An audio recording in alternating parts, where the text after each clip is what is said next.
So this is our retractable angiocath kit, and this simulates placing an angiocath into someone's arm for an IV start.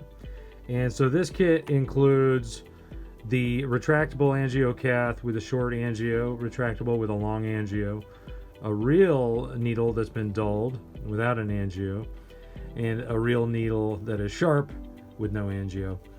And then also this is a tool for resetting the spring. So here we have the example of the two angiocaths, the first being a real angiocath with a real sharp needle underneath, and this one being our retractable version, which obviously the angiocath itself has been cut a little bit and the needle itself has been dulled, obviously for safety. In reality, when you're using one of these, you need a sharp needle as the introducer to get into the skin, and once it's in the skin, you're going to discard this needle, and this is what's going to be left behind. Obviously, we don't want to be sticking anything like this in our actors.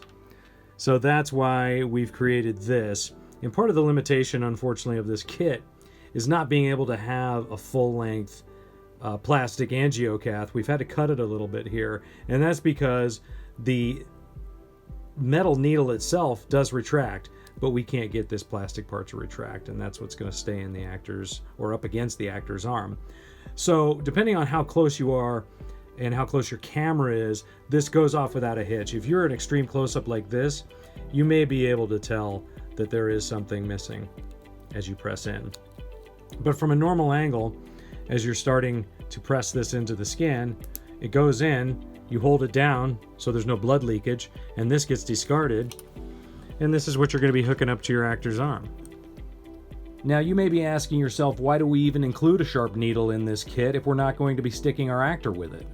And the answer is, what if you have a silicone apparatus like this? You do have that option of actually sticking a sharp needle into the skin of a prosthetic, and a real needle can come out.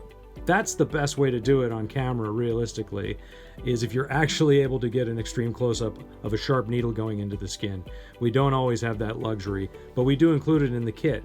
The other reason we include it in the kit is just in case somebody wants to see the last act of this, which is before you throw this in a sharps container, they've included this safety feature, which is it retracts, and then you toss it away. So what happens for take two? That's where this handy little device comes in. From the tail end,